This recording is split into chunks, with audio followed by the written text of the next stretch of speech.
Lectura del Santo Evangelio según San Lucas, capítulo 6, versículos del 1 al 5. En sábado iba Jesús caminando por medio de un sembrado, y sus discípulos arrancaban y comían espigas, frotándolas con las manos. Unos fariseos dijeron: ¿por qué hacen en sábado lo que no está permitido? Respondiendo, Jesús les dijo: ¿no han leído lo que hizo David cuando él y sus compañeros sintieron hambre? Entró en la casa de Dios y, tomando los panes de la proposición, que solo está permitido comer a los sacerdotes, comió él y dio a los que estaban con él. Y les decía: el Hijo del Hombre es Señor del sábado. Palabra del Señor. Gloria a ti, Señor Jesús. Hoy 9 de septiembre la Iglesia celebra la memoria de San Pedro Claver, a quien se le conoce como el esclavo de los esclavos, por su inquebrantable compromiso con la evangelización y el cuidado espiritual de los esclavos africanos durante todo su tiempo de misión en Cartagena, Colombia. Allí se opuso a las injusticias de la esclavitud institucionalizada, rechazó las teorías que no reconocían la humanidad de los negros traídos del África y condenó toda forma de maltrato hacia ellos y los indígenas. Al darse a sí mismo el título de esclavo de los esclavos, se ganó muchas enemistades entre las autoridades y los comerciantes de esclavos, pero muchos también cuestionaron su conducta, algunos como fieles, superiores y hermanos jesuitas. Porque la historia en alguna forma se repite una y otra vez, porque el ser humano tiende a deshumanizar la humanidad cuando se aferra a la ley, cuando miramos de mala forma a la mamá cuyos niños pequeños hacen ruido, porque ponemos por encima la norma del silencio, sin comprender a la mamá que quisiera poder controlar un poco más a sus bebés, pero no puede. Y no es que esté mal la ley, pero hay que entender que la ley está en función del amor y no el amor en función de la ley. Y esto ocurre aún mucho más cuando tenemos la capacidad de ponernos en los zapatos de los demás. Jesús hoy tiene una nueva controversia con los fariseos, quienes parecían estar atentos a cualquier movimiento suyo para encontrar motivos de criticarle. Vamos a reflexionar sobre el Evangelio, profundizando en la actitud de los fariseos e identificando a partir de ella tres grandes enemigos de las relaciones familiares. Primero, la crítica. Segundo, la falta de empatía. Y tercero, la rigidez. Primero, la crítica. Dice en su palabra: ¿por qué hacen en sábado lo que no está permitido?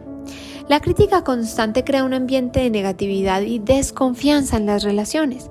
Cuando uno de los miembros de la familia se siente constantemente juzgado y evaluado de forma negativa, se erosionan la autoestima y la autoconfianza, lo cual puede llevar a una comunicación defensiva o evasiva, o simplemente lograr mucho más de eso que estamos evitando.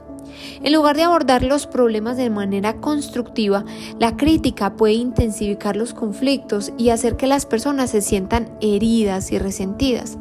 Cuando se critica a un cónyuge o a un hijo de manera repetida, se corre el riesgo de distanciarse emocionalmente y debilitar los lazos familiares, porque va a sentir que no es suficiente ante nuestra presencia. Para mantener relaciones familiares saludables, es importante reemplazar la crítica con la comunicación abierta y compasiva. En lugar de señalar los errores y las fallas, podemos buscar entender las personas y necesidades de los demás. Es esencial fomentar un ambiente en el que cada miembro de familia se sienta valorado y respetado, en lugar de juzgado y criticado constantemente.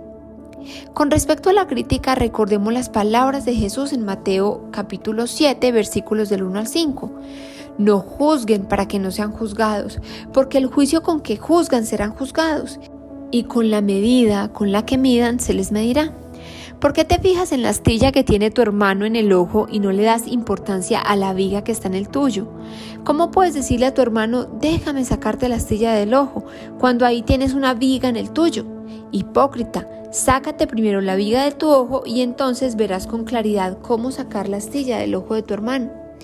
Ana y Martín tienen 10 años de matrimonio y 2 hermosos hijos, Sofía y Lucas. A pesar de su amor, su relación había estado plagada de críticas constantes por parte de Martín. Martín a menudo criticaba a Ana por diferentes razones, desde la forma en que cocinaba hasta cómo cuidaba a los niños y cómo se ocupaba de la casa. Un día, Ana tuvo que hacer un viaje de trabajo de 2 semanas.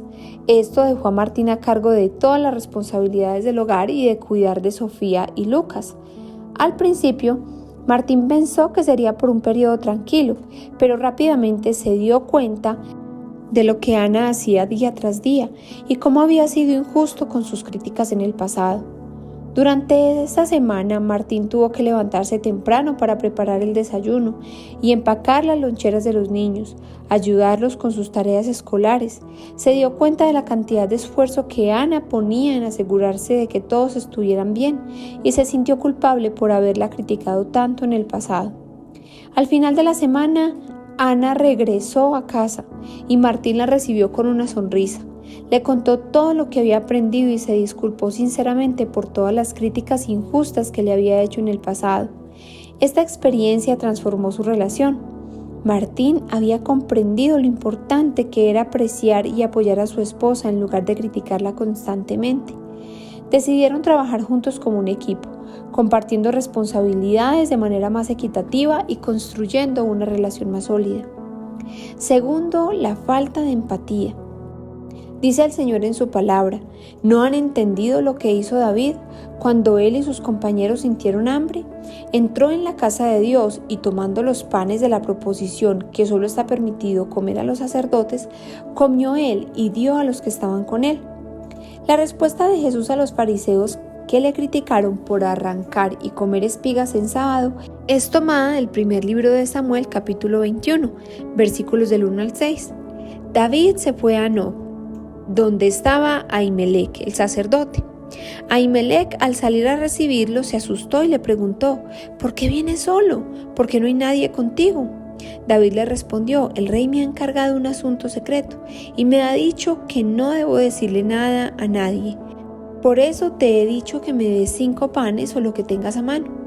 El pasaje continúa describiendo cómo Ahimelech le dio los panes de la proposición a David, y a pesar de que solo los sacerdotes tenían permiso para comerlos, y cómo David y sus hombres los comieron debido a su necesidad.